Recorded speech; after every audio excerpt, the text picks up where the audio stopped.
Yo, I'm Troy, this is TM Fitness.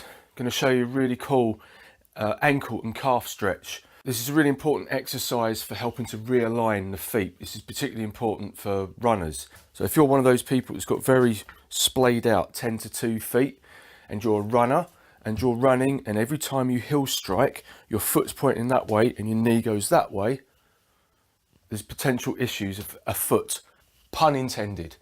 So ideally, when you're walking and running, you want everything lined up. The heel strikes, the knee, the talus, subtalar joint, second toe should be lined up. It's quite unusual to find a completely neutral alignment, but the knee and the talus should at least be between first and second toe. If the knee is tracking inside the line of the first toe or the first metatarsal head, you may have some issues. So this is a really cool stretch. Hands on the wall, 1 foot back. So just like you would do with a normal calf stretch, make sure you turn your heel out slightly so the toes are slightly pointing in. You'll get more of a stretch through this area of the calf muscles. So your right foot forward, knee in line with the second toe. When you do this, keep the back leg straight, as I say, those toes pointing in, and then you drive the hips forward. Try and keep your back heel on the floor as you do this, okay? And you want it to be quite a fast dynamic movement. We're not doing static stretches here, so you'll get a deep stretch through the calf, through the Achilles, through those plantar flexors.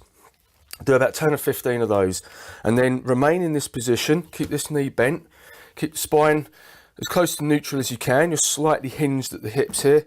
Slide the hips from side to side. Keep the feet flat, so don't let your big toe come off the floor.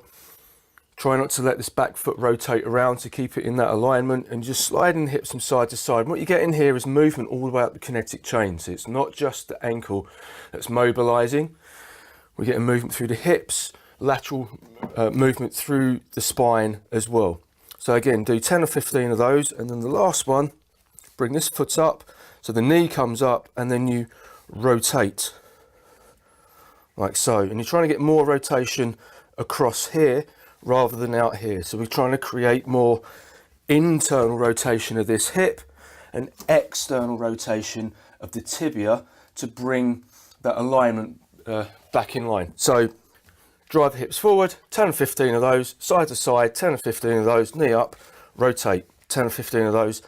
Do that on each side, and then as a little bonus, what I like to do, because although we're focusing on the foot and ankle, we're working up the kinetic chain here, you can then use this to get a nice stretch through the mid spine. So you bring your feet level with each other, toes slightly in, and when I say toes slightly in, I don't mean you're going pigeon-toed here, you're just trying to prevent the toes from splaying out. So bring the foot into a neutral alignment, hinge the hips, so you're driving the bum back and keeping the spine neutral. Press your hands into the wall and then lower your chest down, and you get a big stretch through the lats, through that mid and upper back. Hold that.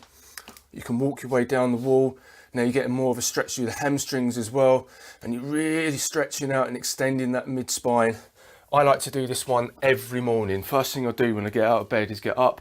I do this little routine, and when I do that last stretch, I always feel a little bit of a snap, crackle, pop through the mid spine. It just kind of frees everything up after being, compressed in bed all night long. Okay, if you've got any comments, put them down below. Give us a like, give us a share. Laters.